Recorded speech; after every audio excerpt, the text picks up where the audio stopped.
The narrative surrounding the current travel ban debate finds its roots back in 2017. It's important to understand the historical context to fully grasp the implications of today's discussions. It was then that President Trump issued an executive order, a move that would spark widespread controversy and legal challenges. This order barred entry for citizens originating from 7 Muslim-majority countries, a decision that immediately raised questions about its fairness and constitutionality. The stated goal, as articulated by the administration, was to protect the U.S. from potential terrorist threats, ensuring the safety and security of the nation's citizens. This was to be achieved while agencies thoroughly reviewed existing screening procedures aiming to identify and address any vulnerabilities. However, the executive order triggered immediate and widespread protests erupted nationwide, reflecting deep divisions within the country. Courts quickly stepped in and blocked the first version of the ban, citing concerns over religious discrimination and due process. This legal setback led to several revisions and modifications to the original order as the administration sought to address the court's concerns.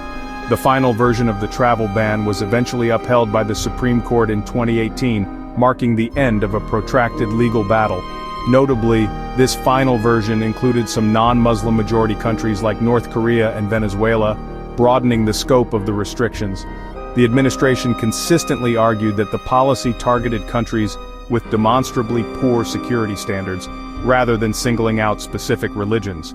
The official stance was that the restrictions were based on security concerns, not on religious discrimination. Over time, countries were added to or removed from the list based on ongoing security reviews and assessments of their protocols. A prime example is Chad, which was eventually dropped from the list after demonstrating significant improvements in its security protocols. This evolving policy framework, shaped by legal challenges and ongoing security assessments, ultimately set the stage for today's discussions surrounding potential expansions of travel restrictions.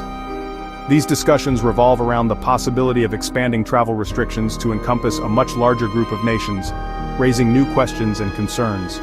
The fundamental debate over balancing national security with the imperative to avoid discrimination has never truly faded from the forefront of public discourse, and continues to shape the ongoing conversation. Now, the Trump administration is considering expanding the travel ban to as many as 36 new countries. Reports suggest a heavy focus on Africa, with up to 25 African nations under review, including Nigeria, Egypt, and Algeria. The proposal could quadruple the number of countries facing restrictions, shifting from a targeted approach to a much broader policy. Restrictions may vary. Some countries could face full bans, while others might see targeted visa limitations. Criteria appear to focus on security protocols and information sharing, but the lack of transparency fuels uncertainty. The full list and specific rules remain undisclosed, leaving many in the dark. The administration frames the expansion as a vital and necessary step for bolstering national security. This perspective emphasizes the importance of safeguarding the nation's interests in an increasingly interconnected world. Officials argue that countries failing to meet U.S. security standards, particularly in key areas, like diligently sharing critical information on known criminals or consistently issuing secure tamper-proof passports, pose a significant and unacceptable risk to the safety and well-being of American citizens.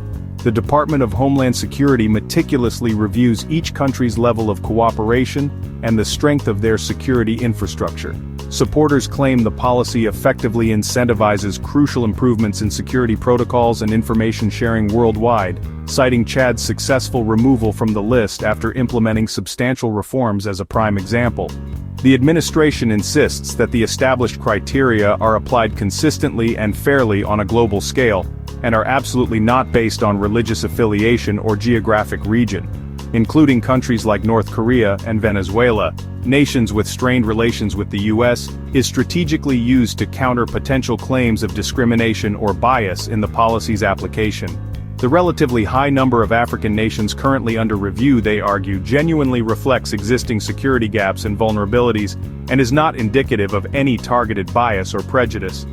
The policy's clearly stated an overarching goal is to protect the United States by holding all countries to the same rigorous and non-negotiable security standards. Critics argue, and their voices are growing louder, the expanded ban is discriminatory, a sentiment echoed by human rights organizations and legal scholars alike. especially with its focus on Africa, raising concerns about potential bias and unfair targeting of specific populations, echoing earlier accusations of a Muslim ban, a label that continues to haunt the policy and fuel public debate. They warn it could damage U.S. relations with key allies, straining diplomatic ties and undermining international cooperation, hinder cooperation on security, making it more difficult to address shared threats and maintain global stability, trade and public health, potentially disrupting supply chains and hindering efforts to combat global health crises, and foster resentment, creating a breeding ground for animosity and distrust towards the United States. Humanitarian concerns are significant. The potential impact on vulnerable populations cannot be ignored. Families could be separated, tearing apart loved ones and causing immense emotional distress. Students blocked, preventing them from pursuing their education and contributing to academic communities. And refugees left in danger, stranded in precarious situations with limited access to safety and support. Economically, the ban could hurt U.S. tourism, leading to a decline in visitors and revenue for the hospitality industry, investment, and disrupt business ties, hindering economic growth and innovation, while stifling growth in affected countries, exacerbating poverty and inequality on a global scale. Many experts question the ban's effectiveness, pointing to a lack of evidence that it actually enhances national security, noting terrorism is not confined to specific nationalities, and that a blanket ban is an oversimplified approach to a complex problem. Critics argue the policy may create a false sense of security, leading to complacency and a neglect of more effective counterterrorism strategies, and divert resources from more effective measures such as intelligence gathering and international cooperation.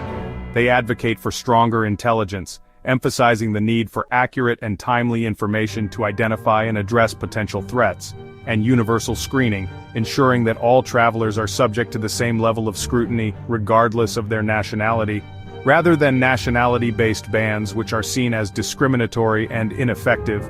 The debate centers on whether the policy, in its current form, truly enhances security, or if the benefits are outweighed by the potential negative consequences, or simply alienates and harms, undermining the very values it seeks to protect.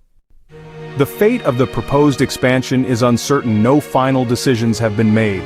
Millions remain in limbo, from families and students to businesses relying on international ties. The lack of clear information fuels anxiety and complicates planning for those potentially affected. If enacted, the policy could range from full bans to targeted restrictions, likely sparking immediate legal challenges. The administration sees it as a security measure. Critics call it discriminatory and damaging to America's global standing. As deliberations continue, the world watches for a decision that could reshape U.S. immigration policy. The outcome will have lasting consequences for diplomacy, the economy, and countless lives.